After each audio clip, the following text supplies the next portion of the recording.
Estamos de volta com o último bloco do UFSC Entrevista.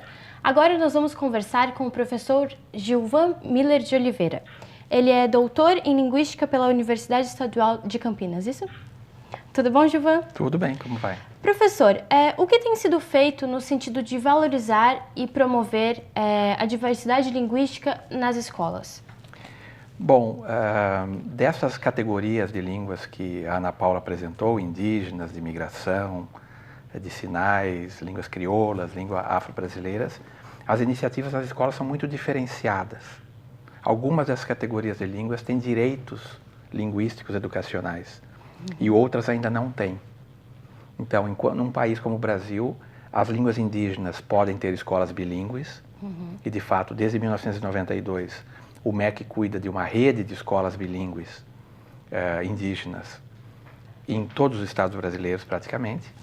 A maioria delas sob responsabilidade dos estados, municípios. Mas as línguas de imigração, por exemplo, não têm qualquer direito educacional. Então, línguas como o alemão, falado aqui em Santa Catarina, o italiano ou vêneto brasileiro, o polonês, são línguas que não estão no sistema educativo.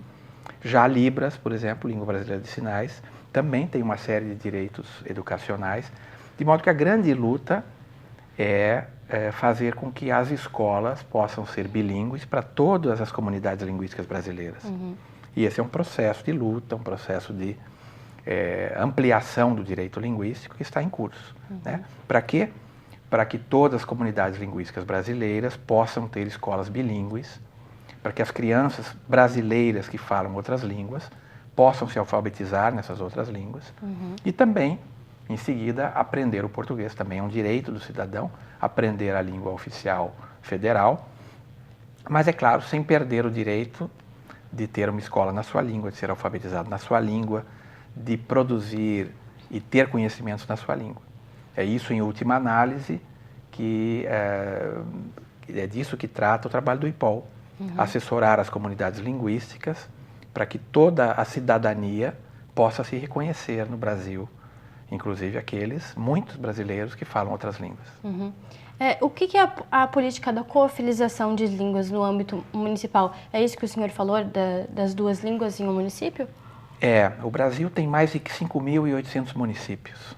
E destes municípios, pelos nossos cálculos, mais de 120 têm maiorias que falam outras línguas. E mesmo assim, uma grande parte tem minorias importantes que falam outras línguas. Vamos dizer, 40% dos munícipes fala, por exemplo, pomerano num determinado município. Então, o Brasil descobriu essa tecnologia, ou inventou essa tecnologia social, uma possibilidade de que uma Câmara de Vereadores, através de uma lei ordinária, considere a língua ou as línguas daquela comunidade cooficiais ao português. Esse é um processo que começou em 2002, no município mais plurilingüe do Brasil, que é São Gabriel da Cachoeira, no Amazonas, na fronteira tríplice da Venezuela, Colômbia e Brasil.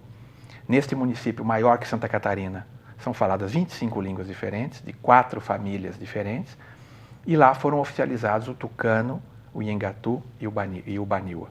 A partir daí, uma série de outros municípios começou a oficializar línguas também, hoje são 16, com 11 línguas cooficiais, e é claro que, com o suporte do governo municipal, com os recursos que o município tem, com a possibilidade de implantação, por exemplo, de escolas nestas línguas municipais, este é um esforço importante para o futuro dessas línguas, para a manutenção, para o desenvolvimento, para que as pessoas se constituam e se reconheçam como bilíngues ou até plurilingües. Há municípios que têm 2, 3, 4 e até mais línguas. O Canadá é um exemplo porque tem 2 línguas oficiais, o inglês e o francês. E lá algumas escolas ensinam em francês e outras em inglês. Nesses municípios que têm 2 ou mais de 2 línguas, como que funciona o ensino? As escolas ensinam em uma língua só, ou nas 2, nas 3, como funciona? Veja só, a política de cooficialização começou em 2002 e a maioria dos municípios oficializou depois de 2010. Então, o processo é muito recente. Não há ainda escolas praticando o que decorre da oficialização, com algumas exceções. A lei de oficialização, uma vez aprovada, ela precisa ser regulamentada e depois é preciso implementar. Um exemplo que eu dou é dos municípios que falam pomerano, uma língua germânica, falada originalmente na costa do Báltico, hoje é Polônia, e que é falada no Brasil por mais de 120 mil pessoas. Então, os municípios de língua pomerana do Espírito Santo, Santa Maria de Jetibá, Domingos Martins, Vila Pavão, Laranja da Terra, oficializaram o pomerano e criaram um programa de educação chamado PROEPO, Programa de Educação Pomerana, que oferece a todas as crianças do município 1 hora semanal de aula de pomerano. Não é ainda uma escola bilíngue, propriamente dita. A escola bilíngue é aquela em que, vamos dizer, até o recreio a criança estuda numa língua e depois do recreio a criança continua estudando noutra língua. Elas não são ainda escolas bilíngues. O Brasil ainda tem muito poucas experiências com escolas bilíngues devido à nossa fortíssima tradição de monolinguismo, de repressão às línguas, de falta de reconhecimento real do valor que essas línguas têm para a inclusão desses brasileiros na cidadania. Nós estamos, eu diria, começando. Nós vamos demorar ainda algum tempo para chegar no nível do Canadá e de outros países que têm uma tradição muito mais longa e que quase desde a sua Constituição entenderam como é positivo saber falar mais línguas e como isso é um tesouro para o país que o país não deveria jamais perder. Você falou ali que as crianças aprendem no primeiro turno uma língua e no outro em outra língua. Isso no futuro provavelmente vai ser assim. Mas hoje as crianças elas têm pelo menos uma aula de língua a mais que não seja português, mas é inglês e espanhol. Por que ensinar o inglês e espanhol e não as línguas nativas do Brasil? Bem, são coisas diferentes, né? Os dois projetos são importantes. O projeto de reconhecer as línguas brasileiras, promovê-las, das escolas bilíngues, e também é importante a política de línguas estrangeiras. A política de línguas estrangeiras está voltada para abrir a possibilidade das pessoas circularem no ambiente internacional.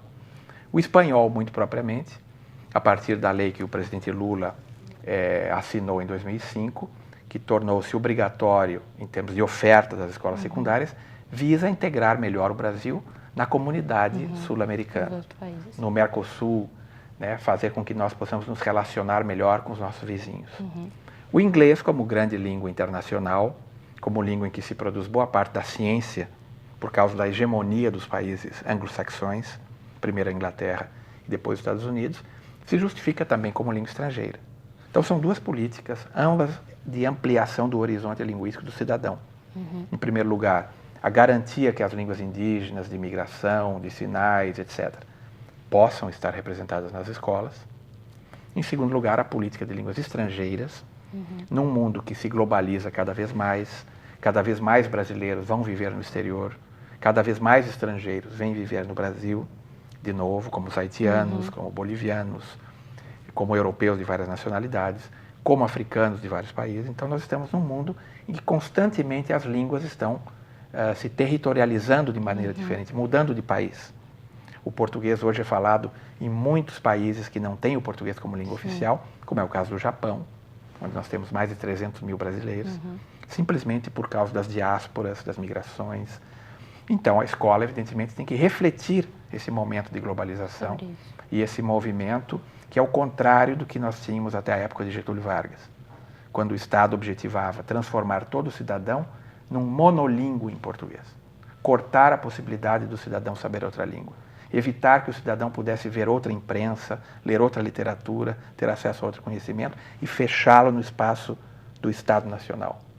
Agora, o próprio Estado Nacional se lança a uma aventura de internacionalização, de globalização. Então, também, a recepção ou a percepção das línguas como oportunidade, das línguas como vantagem, das línguas como recurso, se torna muito mais importante. Gilvan, muito obrigada pela presença. Nós vamos encerrando por aqui. E a você que nos assiste, muito obrigada pela companhia. Curta nossa página no Facebook, inscreva-se no nosso canal do YouTube e continue nos acompanhando aqui na nossa programação da TV UFSC. Tchau!